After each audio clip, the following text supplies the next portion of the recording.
Farms, Integrity Farms, Integrity Farms. We are live, ladies and gentlemen, so let's do this. You got a team, here's a word of the wise. You want to dominate your league? Go to Footballguys. Football, I'm living in a fantasy. Football, got everybody mad at me. Football, cause every game I had to win. Football, I gotta be a champion. Football, I'm living in a fantasy. Oh, that is right. We are back, and look what I have, Bloom. Fresh from the Sean Payton press conference where I got to meet and greet and shake hands with the new man in the Mile High City. So we begin today's show with the simple question: can Sean Payton fix Russell Wilson?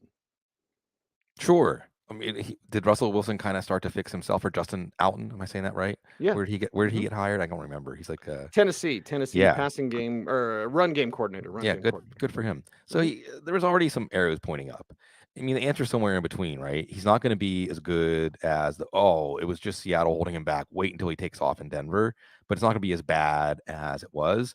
And people will point to Sean Payton's work, I think, with Jameis Winston very rightfully as an example of whatever there is to get out of Russell Wilson, Sean Payton will get that out of him. Now, that is the variable we're trying to solve for, but there's nowhere to go from but up for this offense, for this team, for this franchise. You know, they got the big fish that they wanted to reel in. They're going to hand everything over to Sean Payton, and it will be better. I don't know how much better. Again, Cecil, we could look at Rex Ryan being the leading candidate for defensive coordinator as a bad sign, as a good sign, just like everything else with coaching. We think we know. Remember, Nick Sirianni was a terrible hire. What? Right. So I think that at the very least, you see that the Broncos got their guy, and Sean Payton knows that the biggest part of that job is fixing Russell Wilson. What interests me, Cease, is you saw that great clip when your man D-Mac asked him, hey, what about having your personal coaches in the building? And he started shaking his head right away and said, no, that's foreign to me. Yeah. But then you see a couple of days later that Sean Payton's out having a special dinner with Russell Wilson and Ciara at Steakhouse.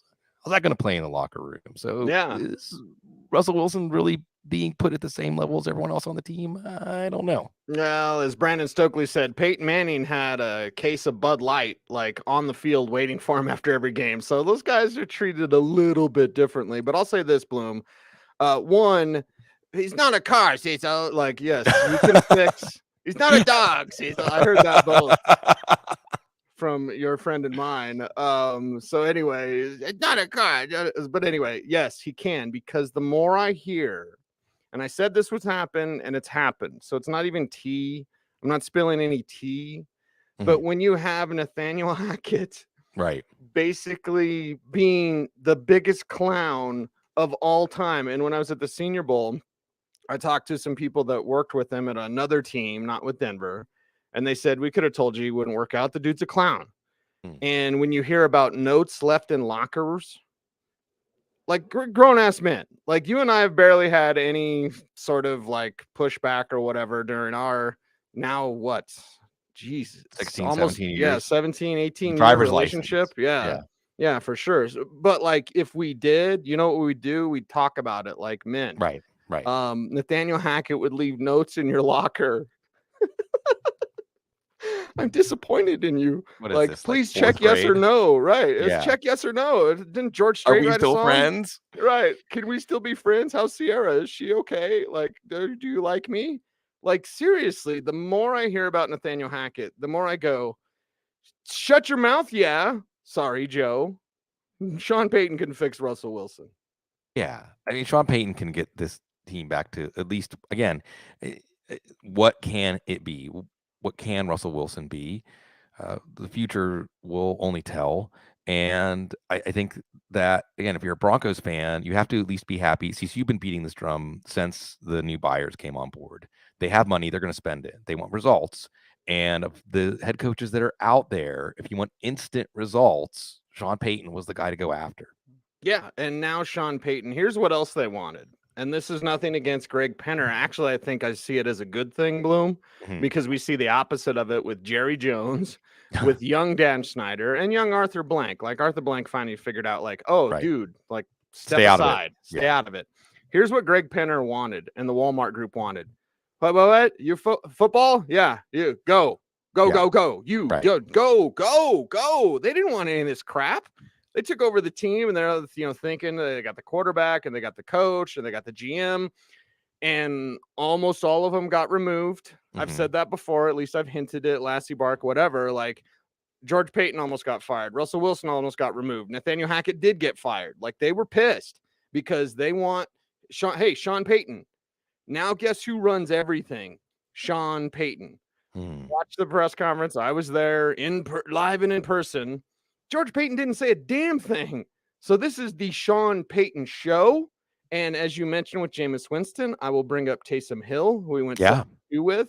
Like, no matter what, there's a way that he wants it to work. But no matter what, he will make it work to the best that it possibly can with Russell Wilson. Yeah. And we look forward to seeing it. We're going to talk about a bunch of things, not a lot of them in depth because there's too many, but he's already Super Bowl, I guess all the debates, the tweets back and forth and so on. It's already happened. The smoke is cleared. The battlefield has been cleared of bodies and limbs. And we can start really now looking forward to 2023, and obviously for the second year in a row, the Broncos are going to be one of the headlines. Yeah, for sure. And you mentioned Super Bowl. I thought you were going to talk about all the extra cleats that were out there from all the slipping. Like that was embarrassing, man. Like everyone will talk about the call at the end, which was holding. Whether or not you should call it at that time, that's the great debate rages on. What's the script say? Whatever. But I'm like, to me, I just watched everyone slip around. The Eagles had 70 sacks on the year. 70. That's not an insignificant number. It's third highest in league history. They had 0 sacks in the Super Bowl. So, yeah, Arizona. It's entertainment, Cease. Made it more entertaining, that painted field, right? Exactly. Yeah. Let's put them on ice skates. What's their hockey sticks? Let's talk about, speaking of Arizona, Jonathan Gannon now. And there's a pendulum in the NFL. Like, we're going to go innovative offense. Oh, crap. That didn't work. Now let's go defense, and Jonathan Gannon gets to take over the Cardinals. Bloom, your thoughts? This decision was made before the Super Bowl? Yeah. See, this is one of those ones where I could tell a story I won't about people I knew who got married, but something happened at the bachelor party, and you have one last chance to say, maybe this isn't a good idea, right? Like the Super Bowl was the bachelor party where maybe you saw Jonathan Gannon's not a defensive genius, but I think he was hired as a leader of men. I know that term might not be one that people like, but it just encapsulates that, yes, head coach is a different job than coordinator. And just like you talked about with the Broncos ownership as a head coach, the good head coaches, I think, well, they stay in their lane, or even better, they just take hands off and they handle the culture. They handle keeping everybody pulling in the same direction. They do handle the philosophy of the team. How do we win games and things like that? What matters on a football field? So I'm not going to say Jonathan Gannon's going to be a failure because his defense was a failure in the Super Bowl. And that's, by the way, why the hold isn't a big story. I think the correct response to the controversy about the hold is, if your defense wasn't one of the worst defenses we've seen in a Super Bowl in a while, then it wouldn't have mattered. They wouldn't have been in that position. Right. It's the same thing I felt when the Bills, what was it, 17 seconds or whatever? Like, covered Travis Kelce. Like, we don't need to change overtime rules. Play flipping defense. Right. Or at least don't emotionally, mentally check out, which might have happened when Patrick Mahomes limped off the field for the Eagles. Yes. So I'm not going to say that he's going to be a failure because of that. I think, again, let's not get too premature about this. See, I feel like you and I have grown up as football talkers, and that you start out just like we are when we're foolish in our youth, thinking you know everything. And the more you learn, the more you realize you don't know. And you try to talk more intelligently, but not as in uncertain terms about things that no person that is being honest intellectually can be certain about. But yeah, it's not a good look. I mean, it's not a good look to hire him. That being said, it is a defensive head coach after going after Cliff Kingsbury. And I guess that means Vance Joseph is out. Vance Joseph probably interviewing for the Broncos job of right. I like it. I forget who was. I think that might have been Zach Stevens who said, here's a Photoshop of what it would look like if Vance Joseph was on the sidelines for the Broncos. Shout out Zach. Yeah. So, you know, I get it, and I think that at the very least, you're going with somebody that is coming from an organization, from a coaching tree that has been very successful. Much like with the Kingsbury hire, you really are hitting reset. You're not putting a Band-Aid on things. You're hitting reset. There's some videos going around of Kyler Murray 6 weeks removed from surgery, looking like he's hitting it. So I know there's a lot of stuff about Kyler Murray playing video games or lack of dedication, but I think that just like we saw Cease with the Giants, just like we saw with some other teams this year, the Jags, we have to be open to the Cardinals looking like a different team this year with different leadership, even if it isn't leadership that could win a Super Bowl. Yeah, and the Kyler Murray thing, it's not just him, because you wonder, like, how did the Murray Gannon thing, because he was supposed to be involved or whatever. At least that's what they have to say. Remember, there's what they have to say, and then there's actually what they do. Kyler Murray's dad is the problem. thorn in the side. Yeah. He's the problem. Like, if you can get his dad out of the building and work with Murray, like, yeah. And, you know, maybe this new regime, it'll be like Russ and it'll be like Sean Payton. Like, how about the extra people in the building? No, no, that's not going to happen. Yeah. And then the job one for the Cards is rebuilding that defense again. So it's a long-term job. It's a job where we're not going to look for results. I thought it was a little harsh. I saw the Super Bowl odds, early Super Bowl odds already, you know. Mm-hmm. The Cardinals were last, highest odds, best payoff, tied with the Texans. Really? The Cardinals are as bad as the Texans as far as where they are as well? I don't know about that. But yeah, they're back at square one. Yeah, back at square one. And does anyone know how to pronounce Shane Steichen's name? I think you got it. Did I get it? Okay, I got it. Indianapolis. How hard did Jim Irsay fight not to hire Jeff Saturday, like his fishing buddy? He was probably the one that took that selfie, that video of Saturday sitting on the fishing boat, shrimping boat. But yeah, it's Indy with their new guy, and we had to wait, Bloom, you know, and now we got all these head coaches to round it out at the end here, with Shane Steichen now taking over the Colts. Yeah, and this is when they had zeroed in. And I think, again, you're looking at a very successful coaching tree recently. And I think that you've got a team now that has an offensive mind. Remember, Shane Steichen was the offensive coordinator for Justin Herbert's rookie year. Okay, you can talk a little more about the Chargers and the moves they've been making, an offensive coordinator. So Steichen now, he's attached to developing Justin Herbert. He's attached to developing Jalen Hurts. By the way, my man Narco News in the chat room is asking about Philadelphia losing their OC in DC, and Benjamin Solak, who I love. You talk about a rising star in the football business. Benjamin Solak. Like, we'll all work for Benjamin Solak one day, right? And he said, well, the Eagles lost their offensive and defensive coordinators. That's going to really hurt the offense. So, you know, but maybe not even, because Brian Johnson, who was their quarterback coach, I think it's highly likely he's going to just get promoted to offensive coordinator. And he was behind a lot of that development of Jalen Hurts. So you have in the Colts, at least the name Jeff Saturday came up, right? Maybe it's the last time we're going to say his name for a while. At least they didn't hire Jeff Saturday. And that should show us that Chris Ballard is still in charge, not Jim Irsay. And they can put Jim Irsay out there to say whatever, like a casino greeter, but he's not actually the one that's watching the 27 cameras and making sure everything is going the way it's supposed to in the organization. So, you hit reset again. And obviously, we start out with, and we're going to go into draft talk, but maybe not fully into it, but, they've got the number 4 pick. So, do they move up to number 1? Do they sit tight? They're looking at offensive coordinators. I think one of the names is tossed out there, Greg Roman, my man, Zach Hicks, who I absolutely respect, not just because he and I agree a lot about the Colts, and he's intrigued by a Greg Roman, Anthony Richardson combination. Okay. But see, so you can see how all these pieces fit together, right? Organizational philosophy. How are you going to deploy the significant draft capital you have? How are you going to solve your quarterback problem? What's your offensive philosophy going to be? All these things fit together. Shane Steichen has been part of some pretty good stories, so I would be optimistic about the Colts, at least on offense, going forward. Yeah, and the Greg Roman thing would make a little bit of sense. Unlike the Eric Bieniemy in Washington with Ron Rivera, like, really? Because he gets to call plays. He's never gotten to call plays and say, this is what my offense would look like.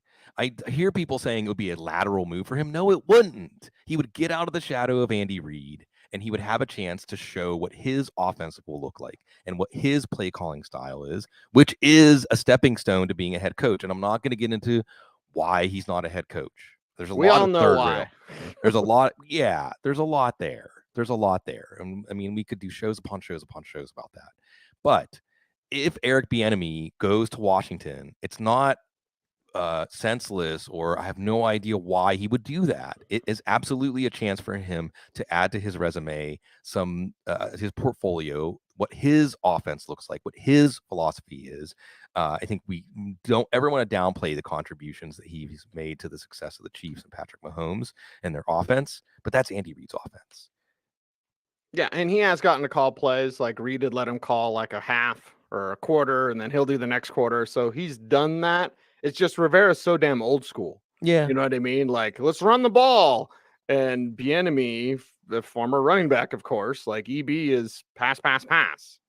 And then we get into the quarterbacks. Here's the thing with all these, except for, I mean, I guess we did talk about Kyler Murray, but with the Colts, it's like, who the hell's the quarterback going to be? Yeah. And with the Commanders, I guess it's going to be Sam Howell. I guess. You know, one game. Not Carson Wentz. I mean, that's all I can really say for one sure. game, and you're gonna okay. I know if we rewind a couple of years ago, Sam Howell was talked about as like a potential number 1 overall pick. I always kind of laugh Mhm. when people get that far ahead of things. I'm like, Right. Taj Boyd was a potential one. Exactly. Like, it's going to go number 1 overall. And then the 5th round, they're like, okay, take him. So I'm like, okay. So, you know, listen, is it a great quarterback or is it a great coach? Bloom, the answer is it's both. Well, yeah. Don't you want them? Isn't the point not the answer to that, but that you want them to be asking that question, right? Mhm. Is it Shane Steichen or Jalen Hurts, whatever? Brian Johnson. I mean, that's what you want them to be asking. So we'll see. But I do think that for Eric Bieniemy, it makes a lot of sense to go somewhere where there's no doubt who is the author of what's happening out there. Yeah. Who is that author? Derek Carr's a free agent. He's authoring his own book, Bloom, and he's like, get me out of here. Somebody posted, or was it Pot Stoner Degenerate Jason, who I don't see yet in the chat room? I'm disappointed in you, Jason. Wake up. Too many edibles, buddy. Yeah. He did the Scarface from Half Baked when he quits the fast food job. He's like, F you, you're cool. F you, I'm out. Right. Sorry, right. Joe. But like, yeah, so that was Derek Carr, basically. And except for Devontae Adams, he said, you're cool. And then he said, everyone else, I'm out. Yeah. And again, down here in New Orleans, you got the 2014 Raiders reunion. That's the only team I think that was serious about getting Derek Carr. The word was there was compensation in place. Derek Carr came down here, and in a great moment for New Orleans. Of course, I'm going to make this all about New Orleans. Derek Carr and Mickey Loomis and I think Pete Carmichael and Dennis Allen. I might be wrong about exactly who was at the table. They all went out to dinner. Everybody in New Orleans knew, right? The restaurant was at Ralph's at the park. Nobody went and bothered them, right? Nobody did. Because that's how we roll here down in New Orleans. And I think that you are going to see Derek Carr in New Orleans, but I think Derek Carr did not want to do the Raiders any favors on the way out. No way, no how. And then it's up to a team like, the Panthers to enter the Derek Carr Derby just to get the Saints to have to pay a little bit more. That's agent information. Like, Yeah. I could tell that because the buzz at the Senior Bowl was that it's going to be the Saints. Yeah. Now, whether or not they trade for him, as you mentioned, Carr didn't want to do the Raiders any favors. He's out. No, he's released. It's over. It's the Saints. It's the Saints. And now when you hear like, oh, the Panthers, always remember where the information is coming from. Yeah. And listen, there's a lot of good information gatherers. There's some that are awful. And those are the ones that usually just talk to the agents. But this is agent fed information because now it's creating a bidding war that's not really there. Right. But it can be propagated as being there. And then the other team that was mentioned in connection with Derek Carr, I think the only other team that showed interest in him was the Jets. But the betting markets seem to be showing me, Cease, that it looks like they think it's a foregone conclusion that Aaron Rodgers is going to emerge from the darkness. That's why they hired Nathaniel Hackett. Maybe he can leave him a note. Aaron, Right. can you please come? Maybe Right. leave a note in the dark, except write it in black light or glow in the dark or something, right? Yeah. They had a power outage during one of the Mardi Gras parades already this year, because someone shot a confetti cannon and it hit a transformer. That's New Orleans for you. So maybe that's where the darkness is coming from. We loved it too. Mm-hmm. Yeah. But yeah, I think that you can start to see all these things connected. There's one quarterback that may change teams that you've been talking about a lot, but we haven't talked about yet on this show. Yeah, it's Lamar Jackson. Lamar Jackson, the tag and trade thing. Anytime I see that, and even God bless Peter King. Peter King's a great man. But I see on the Rich Eisen show, and he's talking about his tag and trade. I was like, that was like December. Information, and there's timing with information. I understand a lot of people have known this, but tag and trade less likely or more likely now, Bloom, the further we go. Likely, and the fact that they're $100 million apart in guaranteed money. So you tell me, everybody, is Lamar Jackson going to play for the Ravens? And what was it, Ian's cat asking about Todd Monken? Okay, is Lamar Jackson even going to be there, Dante from Clerks? Or is it going to be a tag and trade? Carolina. Yeah. We'll see. Or maybe the Jets, but again, that seems like maybe Aaron Rodgers. The Jets brought up Ryan Tannehill too. I was like, wait a second, what? Hey, Robert Saleh, and I like Robert a lot, and I've put in word to Robert, what's working against him within that building. You're gonna get Ryan Tannehill. You're gonna get fired. That's what's gonna happen. Maybe Joe Douglas isn't the genius that he's been made out to be. So we got the Colts. I know. Whenever Tom Pelissero, friend of the show, great man, Audible alum, when he put out there that the Ravens could trade Lamar Jackson, they're getting everyone ready for it. They're getting everybody ready for it. I think the other item that got out there was that the OC candidates for the Ravens were interviewed with the stipulation that Lamar Jackson might not be the quarterback that they are coaching. Yep. So they're getting everybody ready. I'm not saying it's impossible, but this is not a situation like Dak Prescott, I think, where Dak Prescott wanted to stay with the Cowboys. The Cowboys wanted to keep Dak Prescott, and Jerry Jones is just going to do Jerry Jones business. And because of that, by the way, he had to pay more. So there is every now and then there's something like karma out there every now and then. But in this case, I think if the Ravens wanted their franchise to be, you think about the term franchise quarterback. In this case, it really applies, right? Because if you have a franchise quarterback, you don't argue over money. You know who understood this? The Chiefs. When it was time to pay, wasn't even time to pay. The Bengals have sold naming rights to their flipping stadium, something that Mike Brown said they would never do because they're getting ahead of it because they know they have to pay Joe Burrow. If the flipping Bengals have figured it out, what's the matter, Baltimore? Right. By the way, just as an aside, I saw a good idea out there. I wish I could give the person credit who said it. How about not have the quarterback position count against the cap? Wouldn't that be great? Just the quarterback position doesn't count against the cap. Your head coach doesn't count against the cap, right? I mean, the Broncos don't have to free up money to pay Sean Payton. No. So wouldn't that make things a lot easier in these situations? And speaking of paying quarterbacks and speaking of Sean Payton and Russell Wilson, because it is a Broncos show. Always. Here's where I initially heard the Lamar Jackson tag and trade thing in December or November, whenever it was, I told you. It was because people around the league saw what Denver did. And I know it looks awful because Russell Wilson was getting love notes from Nathaniel Hackett. Check yes or no. Please like me, please. What a moron. But other teams saw that and were like, what if we trade for a quarterback? What if we get that? So now, like, that idea as manifested in the NFL where they're not afraid to give up those assets to get that quarterback because it is a quarterback desperate league. Yeah. So I think that at this point, I would say it's more likely that Lamar Jackson is traded than Lamar Jackson plays under the tag or signs an extension. That being said, deadlines spur activity, clarity. I do think from what we know about Steve Biscotti, and this is about Steve Biscotti, not Eric DaCosta. All right. And Steve Biscotti has been a really excellent owner at staying out of things. Yes. However, sometimes you do need to step in. Sometimes you got to get in. Sometimes you do got to step in. And I think that maybe Steve Biscotti could come to his senses and say, I'm the one writing the checks. This is going to be Lamar Jackson's franchise until he decides he doesn't want to play football anymore. That's what I think Lamar Jackson has earned. That's what I think everybody in the Ravens locker room would co-sign on. But, and the other thing that makes situations like this more prone to go sideways, of course, is Lamar Jackson's representing himself, which is fitting. But I think that it just creates more uncertainty. But if you're a Ravens fan, like Mine's Cat, one of our beloved faithful, it gives some hope maybe that this can get resolved, but everything is pointing in the opposite direction. Everything is pointing the opposite direction, and you don't have that buffer of an agent. It's not just about the agent and whatever, but it's also the team can be like, yeah, we don't think he's that good, or he needs to be a better passer, or whatever they want to tell him. You're sitting across from him. Right. In a negotiation where you need him more than he needs you. You know what's going to happen? Lamar Jackson's going to be all right.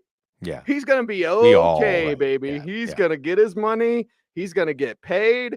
And it's either Baltimore giving him the bag or it's somebody else. Yeah. Miami. Doesn't matter. Doesn't matter. We'll see. I still think it's Carolina.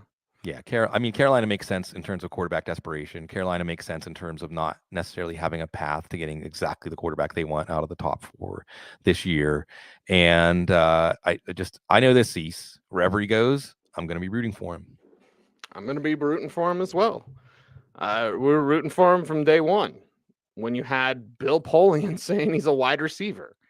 Like, there have been so many things wrong about Lamar Jackson. Like, Jackson, go get your bag, go make it right. Now, there's a lot of news and notes, Bloom, and you had some other things you wanted there's to go so over. many. So let's tighten it up. Yep. I can't tell you to lose weight, but I can just say tighter. Yeah. Tighter. Yeah. So give me a tight version of what else you want to talk about, and I'll jump in. Okay. As I look over my handy dandy Sean Payton. And I got to tell you, man, and I don't know if I texted you this or not. Well, I think I might have tweeted it. I love Sean Payton. Oh. And I've talked to him before, whatever, but like meeting him, he's a real one. Side podium, talking with Stink, like the bro hug and all that. Like, he's a real one. Yeah. He's a real one. And he's got that passion. He's got that fire. But it's also being older. And he talked about this because he's like, I'm just a little bit of a tyrant.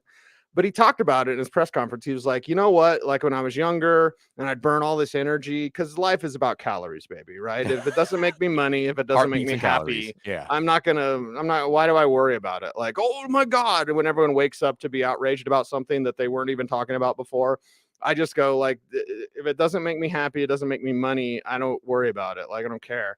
And Sean Payton has that, but he has that fire as well. So when I met him and a handshake and a bro hug and all that, like, and plus you get a lot of cool by association when you're friends with Mark Schlereth, and Sean Payton and Mark Schlereth are dear friends. But like, I love him. I absolutely love him. Well, he's exactly what he appears to be. That's the thing about Sean Payton. Yeah. And I think that gets you a long way in a locker room, especially in a new locker room for you. Did he talk about his wife, Skylene? That's also, I think, why he's happier, why he's a little more relaxed, his new wife. But I remember last year in his parting press conference with the Saints, he said, I'll see you on the neutral ground. And I forget which parade it was, but if you went down to the neutral ground on Napoleon, you could hang out with Sean Payton during Mardi Gras. And a lot of people did. And they should, because he's a pretty awesome guy. All right. And I'll just pause these. And you can always just say next or whatever you want. I'm just going to run this stuff down. And obviously we have all off season to talk about these things. And as new developments happen with free agency, franchise tags, the draft, all kinds of stuff that will be out of this. Atlanta has a new defensive coordinator, Ryan Nielsen, basically Dennis Allen's, protege. And well, we'll see. Carolina's staff. I know we talked about Frank Reich getting hired there. A guy you know well, Giro Evero. Pretty good. It's a pretty good defensive coordinator hire. Yeah, like a future head coach. I'm actually surprised he didn't get it hired this year, but it was a weird cycle this year. Evero will be a head coach probably next year. Speaking of future head coaches, Deuce Staley is on that staff. Josh McCown is on that staff. And even though it would have been kind of ridiculous for him to become the Texans head coach, That's a good hire. Dom Yeah. Capers is back Yep. with the Panthers. Mhm. It's a good staff. Yeah. Give him Lamar Jackson. Let's see what happens. How about what happened with the Chargers in Dallas? So Not when I'm drinking. sorry. So let's So just bring everybody over. right. Kellen Moore, I guess, was one of those, you can go look for other jobs if you want or something like that. And almost immediately he found another job, and it was with the Chargers. That's good news. That's good news. I think that's good news for Justin Herbert. Really good news. And who does Dallas hire? And it got out there right away, immediately. As soon as Kellen Moore was let go, everyone said, well, it's going to be Brian Schottenheimer. Okay, Cowboys. D'Amico Ryans, of course, in Houston. You guys saw Bob Slowick, offensive coordinator. What's his research? Matt Burke, I think, the defensive coordinator, was like the DL coach with Arizona, which means Ryans is going to run the defense. But Yeah. Okay. Vic Fangio's back every day with Miami. Interesting. And hired as a consultant for the Super Bowl. It did not go well. Points dropped out of it. Did not go well. Did not Every go day. well. I don't know how to beat Pat Mahomes every day. Every day. Actually did pretty well against Mahomes. And his ideas did well against Mahomes. Brian Flores getting another defensive coordinator. That's awesome. Steelers coaching staff. At least there's a springboard. We haven't had one of those for a while, Cease. A coach getting plucked off the Steelers staff. Right. When it's Brian Flores. I think that's great for Minnesota. I think it's great for Minnesota, specifically because I think Brian Flores is going to have a culture and get everyone's attention. Yes. And you're going to... It's exactly what they needed. Now, here's the only problem is they still have Kirk Cousins. Yeah. So, like, they have a cap. But now they'll be even more dangerous despite their record because of Flores. Yeah. Joe Woods, defensive coordinator down here in New Orleans. I'll zip the lip. I'll tell you stuff off air, but I ain't gonna say anything on air about you. Yeah. My lips are sealed. See, it's San Francisco, man. San Francisco, how many comp picks do they have from good people getting hired from their organization? Mm-hmm. It's because they hire good people. Steve Wilkes, defensive coordinator. I love it, dude. I love it. And Wilkes should be a head coach. There is no God blessed reason why Steve Wilkes is not a head coach. Like, he's had no chance in Arizona. He did a good job with Carolina. Like, and for Kyle to get him, like, I know they're doing cartwheels in San Francisco because they know who they are. It reminds me of the old Steelers. Like, you know who you are, you know who to get, you're gonna get good out of it. And Wilkes is like a perfect fit for them. Yeah, guys want to play for him. Did you see how the Panthers changed when he became the head coach? Guys want to play for him. Yeah. That's awesome. Speaking of real one and former 49ers, Rand Carthon is a real one. Yeah. Like, Rand Carthon, dude, he's like, wow. Yeah. Tennessee, just hold on. Like, Derrick Henry's going to go bye-bye pretty soon, and Ryan Tannehill maybe this offseason, but, like, Rand's going to build you a good team. Yeah, I think so. And I just think that with the 49ers, I mean, they're not going anywhere. They didn't make the Super Bowl. I know, as they rightfully should, Cease. This team, whatever they accomplish this year, they're just going to go down as the biggest whiners in recent NFL history because Jalen Hurts made them look pretty silly in the Super Bowl for all the things that they were saying. So, by the way, on the Titans, Tim Kelly. Okay, Tim Kelly promoted. The Titans and the Steelers. They don't hire, they just promote from within. Okay. Yeah. There's some bigger questions. What are the Titans going to do about their quarterback? I mean, they took the Chiefs to overtime with Malik Willis. So maybe it's not that important. Maybe quarterback's not important if you're the Titans. I don't know. Look what the 49ers have done. I mean, and if we're going to talk about the Titans, like, okay, you can take Brock Purdy and you can make a run like that. In Kyle's offense, it's so weird, Bloom, that I say this, but it's true. His offense de-emphasizes the quarterback, and that's where I feel bad for Kyle, because I wish if he had a real quarterback, like how he'd be able to flourish. He's been covering for his quarterback for years, with his offense, and been incredibly successful covering for that guy, whether it's Jimmy or Purdy and his limitations, or Trey Lance and his limitations. And now that Tom Brady's probably officially retired, like, 49ers ain't getting Brady. So right. Right. Now we'll see. what? Right. I saw Iamine's cat ask, is there any hope for the Steelers with Mac? No, there's no hope for the Steelers. No. God, no. No. Todd Monken came up. Todd Monken in Baltimore. That's great. That's a great hire. That's Yeah. a great hire. He's definitely rejuvenated his career with what he did in college. So Yeah. And with or without Lamar Jackson, we know that this offense needed something. and they'll be balanced with Yeah. Monken. Yeah. Now just get him wide receivers. 'cause Exactly. their Wide You took receivers the are words- hot stinking garbage. You took the words out of my mouth, Cease. We mentioned Eric Bieniemy. I think that all signs are pointing to us talking about Eric Bieniemy as the next offensive coordinator in Washington. Is there anyone else interested in EB? I can't remember. I don't think so. I don't even. Well, It there's hasn't come across the newswire. I don't no, believe. not that I've seen. And then the last one is Tampa Bay hiring Matt. Is that the first name? Canales. My brain's blanking out here. From Seattle. And again, we can look back at Russell Wilson's time in Seattle. Don't look so bad now, as far as the way he was coached. Tampa's like 58 million over the cap. Right. Kyle Trask. Can you coach up Kyle Trask? You get the job. And then what happened with Geno Smith too. So yeah, you're gonna have to rehabilitate. You're gonna have to bring up a Geno Smith, and I shouldn't say that because Geno Smith's talent is actually way underrated. But somebody obscure, somebody being overlooked. That's what Tampa is probably looking at quarterback. So not a bad choice. That being said, Tampa Bay. I did see one last note, Cease. One last note on those betting futures. I saw Tampa Bay without Tom Brady has the same Super Bowl odds for next year as New England with Bill Belichick. Okay. There you go. So there you go. The whirl around.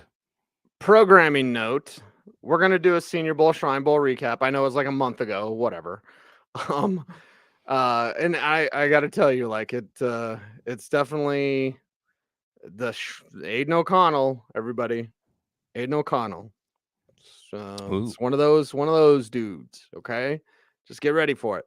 Anyway, also the futures contracts were just signed by the Eagles and the Chiefs today. That came across. The Chiefs actually had some interesting futures, guys. Ooh. So snorkel, scuba, submarine, I got it right, is coming soon, next week or 2 weeks. Mardi Gras. Come on. Mardi Gras. We ain't doing anything in Mardi Gras. Yeah, you shouldn't either.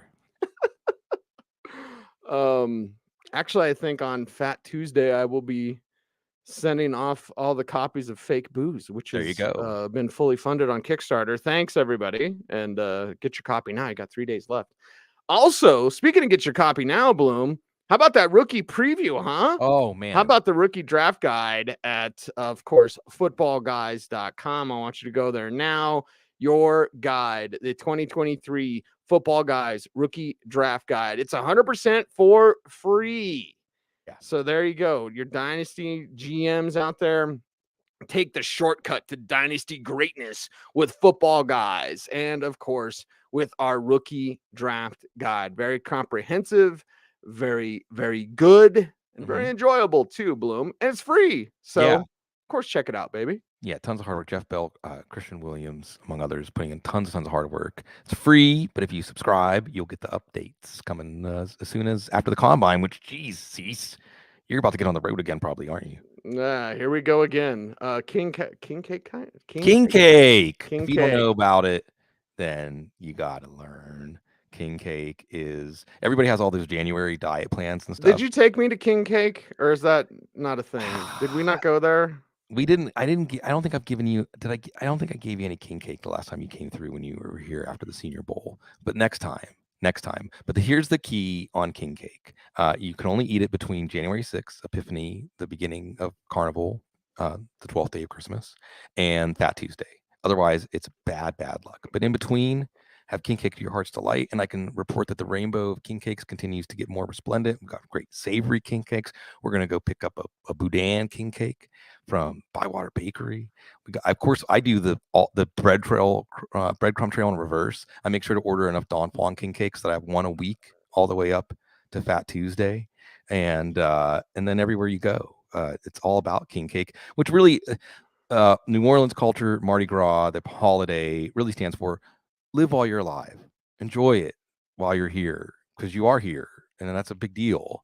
And that's what we're all about here.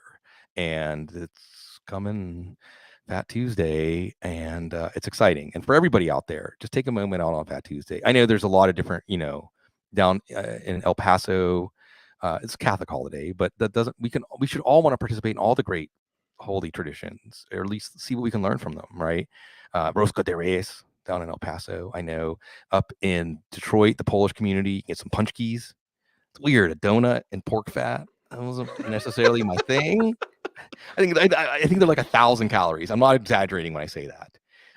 But there's a lot of traditions in different Catholic communities about Fat Tuesday, Shrove Tuesday, and the idea that, while you're alive, take a moment out to smell the roses, eat a punchki, do something, because we'll all come to a point in our life, Cecil, we'll trade anything for more time. That's the most precious thing you have it now. Use it, have a good time. And that's why we thank you for giving us your time. Crackshot wants to know a sleeper running back rookie. Bloom, I got one. I got more than one. But down to New Orleans? You mentioned Fat Tuesday. I'll tell you about a fat running back, because I love big backs. And I cannot lie. Tavion Thomas. Spend your day. What is today? Thursday? Spend your day on YouTube watching Tavion Thomas.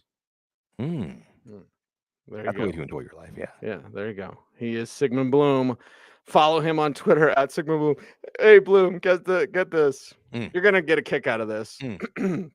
I probably shouldn't admit this publicly, but I will anyway. So, right, like all my projects, all my 8 IPs are going to crowdfunding this year. Sue Immortal starts next week. I'm very excited about that. I'm donating a portion of the proceeds to the American Foundation for Suicide Prevention. Excellent. And that's going to be awesome. That's one of my biggest causes that I support. So that's awesome. So Fake Booze, fully funded, all that. Appreciate everyone's support. Love it, love it, love it. Do you know where most of the traffic came from? Twitter. So when I was like, don't follow me, I'm like, well, follow me, and thank you for following me. So yeah. Comic books make strange bedfellows. Yes, they do. That's true. Anyway, he is Sigmund. I am Cecil. We are the Audible. Until next time, be safe, be kind, know that you are appreciated. Stay tuned. And as always, please, if you would, stay frosty.